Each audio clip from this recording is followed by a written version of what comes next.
We're glad to have Patrick here. He comes out every year, basically donates his time to us, and we really, really appreciate it. All right, everybody, Patrick Doyle.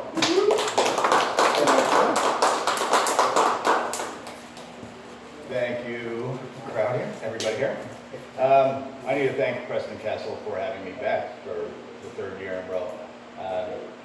Has everyone here been here before, or do we have first timers? A lot of first timers, great. Well, hopefully you've seen already that this is an amazing place, and we're just in the basement right now. And just my personal story, the first year I came here, I read about the history, so I packed up tons of gear and came in with all these expectations. Didn't get anything that year, not a thing. So the second year they bring me back, I'm great. I'm gonna bring more gear, but this time I'm going to focus my goal on finding something else, something more specific. And it wasn't until later in that night, last year, when I put all my gear away, let loose of all my expectations, did something find me here. And it was something that I didn't even expect to find.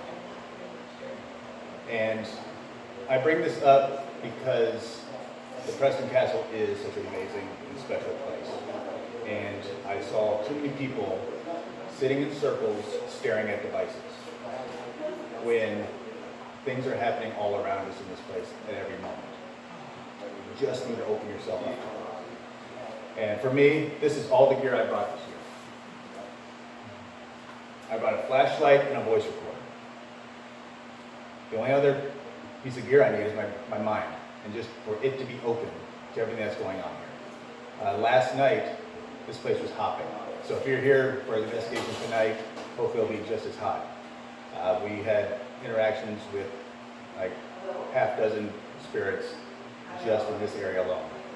So hopefully you'll be a part of the investigation tonight and they'll continue. So last year's experience I had was unlike any I've ever had in my life. It was similar in ways, but this was, again, very special. And it was so profound and it left such a mark on me that I've been thinking about it until this moment now, coming back here. And over the last year, as I thought about that experience, and tried to figure out what I was dealing with, how I was interacting with this thing, I came up with this. And this is exactly how much I know about the paranormal. And I would argue that this is what, if you took everyone in the paranormal field, what everyone knows about the paranormal. Nothing. All the answers that are out there are either opinions or guesses based on the research that they do. We have no solid answers. People like to throw out, it's a ghost, it's spirit energy. We don't know that. We have no answers. And because I was of this question, of this big goose egg that I came up with, I started to think about the questions that we ask. Because we know nothing, not because we're not trying. Excuse me. That's why we're here. It's not for the lack of trying. I believe it's because we're not asking the right questions. We've been asking the same questions for decades now. Everyone, when doing an EVP session, who's here with me? Why are you here? Do you know you died? Same questions, they're not taking us anywhere. So my goal in the field has changed a bit. And that's why I'm going to be starting a new web series that asks the question, what if? And this is the never asked questions about the paranormal. And this is going to be a web series I'm doing for YouTube, and I'll probably turn into a book later on. But the idea for What If started off as a blog. It's a blog that's on my website right now. And it was just a fun thing I would do every week. Well, I called it What If Wednesday. It's basically asking really absurd questions that aren't true. They're not looking for an answer. It's just taking the questions that we already know, that we already asked as a base, and then taking the questioning as as far as I could possibly take it. And then hopefully those more questions will be asked, but will be brought back to more of a normal level. But if we even bring it back here, we're taking that step forward.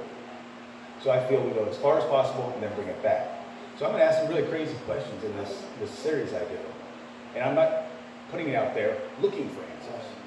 I'm putting this out there so more questions get asked. And as I looked at my blog, I kind of went to one of the very first questions I asked about the paranormal field. And it was, hey, what if it's all in our heads? And that's not meaning, what if we're just imagining it? Because what I experienced last year and what I experienced last night, I wasn't imagining that. It happened. When I say it's all in our heads, the blog talked about how our brain likes to show us what we want to see. That's its job. It's here to make us happy. Also that some of the most powerful hallucinogens in the world are made by our brain. And it gets dumped into our system, DMT, dimethyltryptamine. And it also got into stuff, maybe ghosts can tap into our brains directly and give us the signals that way. But then I was thinking about the experience I had, and it got me taking this question further. I found that what if it's all in our heads had many different avenues to go. And one of them was, what if what we see and hear is a reconstruction of the wave given off by the free spark? And I say free spark as like our energy disconnected from the body. And the thought here is, we live in a world of waves. Say the sunlight, these lights here come in waves, bounce off objects, and those waves enter our eye, and our brain reconstructs it into what we see. Sound waves echo off everything, go into our ears, and our brain reconstructs the sound, and then it matches the sound and the sights together and creates what the world is to us.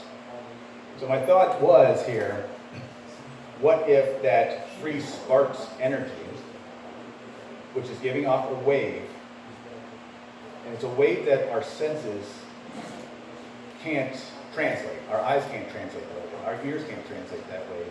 But there's something in our heads that can translate that wave. And it's not showing us a picture, it's not showing us a sound, but it's giving us a sense of what we're dealing with.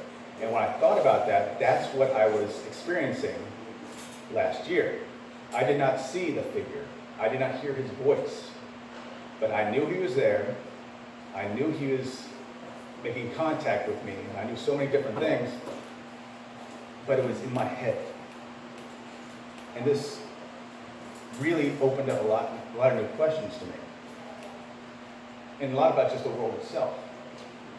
Because really, there is one physical world that we live in. But when you think about how we see it, we all see it differently. Because it is just waves. We get those light waves, we get the sound waves. Each entering our brains at different levels, I don't know, whatever it is. We see the world differently. So there are billions of worlds in this one physical world, which could explain why some people are more sensitive. They're just seeing more waves or seeing less waves. So these are the types of questions I'm trying to ask with what if. And again, it's not answering the question. It's just putting that thought in your heads to go, hey, what if? Taking this question and creating your own waves. And then again, thinking about what happened last year, I was thinking, okay, I'm sensing it this way. What if they can't see us, but they sense us the same way? So it's more of an energy on energy thing, a spark on spark. So if we're sensing that spark here, and then my spark is here, maybe it's just that cross communication of the waves. And that kind of got me thinking, well, maybe that's how, if you're in a group, one person in the group hears something or sees something or feels something and the others don't. Maybe I'm on the wavelength with that energy, but nobody else is. Or maybe a few people are. Again, no answers, just what if. So what if it's all in our heads? And I thought about the spark itself. Like, what are we? We are that spark. We are just a spark of energy in our brains. zipping around there, collecting information from the world and storing it in little rooms in our brain. It's just taking memories. It's going, and if I recognize someone, I say, oh, I know that's Russ over there, because I have that memory stored in a room. It's just that little spark of energy zipping around our brains.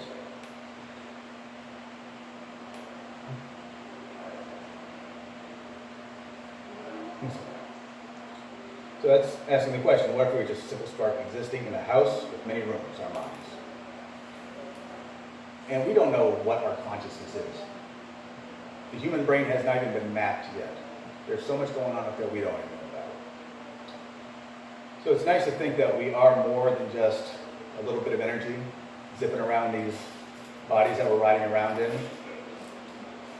But when you break it down to what we truly are, that's it. And when you think about what people already believe after we die, yeah, we're just that energy.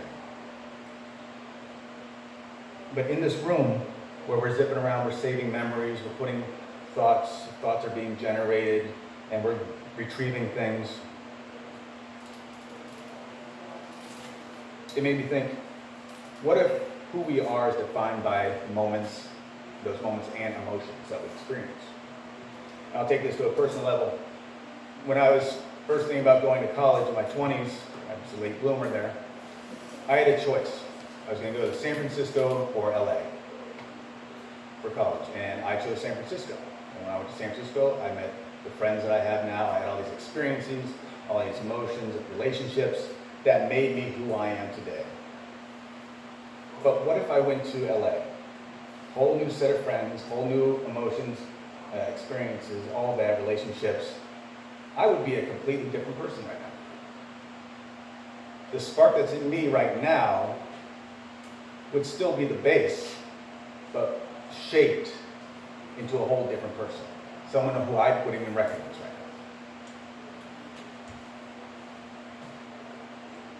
So if we are just made up of our memories and emotions and experiences in life, what if those rooms in our heads where all that is stored, what if those rooms started to lock? What if the lights were turned off and they become closed? This is my mom.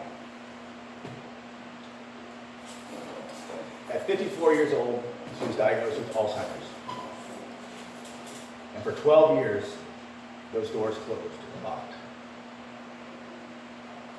On that date, my whole life changed. How you experience, how you expect. But in the paranormal field, it really changed. Because I no longer cared about going to the top 10 locations in the world. I no longer cared, I no longer cared about getting the Class A EVP that I could share with the world. I no longer cared about catching that video or that photograph of a ghost and becoming famous with it. I didn't care. All I cared about was what happened to her spark. And if you ever had anyone at Alzheimer's, this is what I experienced, this is what I witnessed with my mom. And I would read through it, but I'll probably break down. I go through some of it. She stood quietly in the corner and just observed the room, not really saying a word. She would sometimes interject with a single word. But whenever she said it would just be single words or phrases. She would speak of past events, highly emotional ones, but short-term memories gone. She would stay in familiar areas to her, and if she wandered in areas she didn't know, she would become lost or sometimes panic. She stuck to a routine, moving from her room to the dining room to the sitting area, outside and back to her room. She was confused by new people and items introduced to her familiar areas. She was irritated by extensive questions, and at times become violent when pushed too far.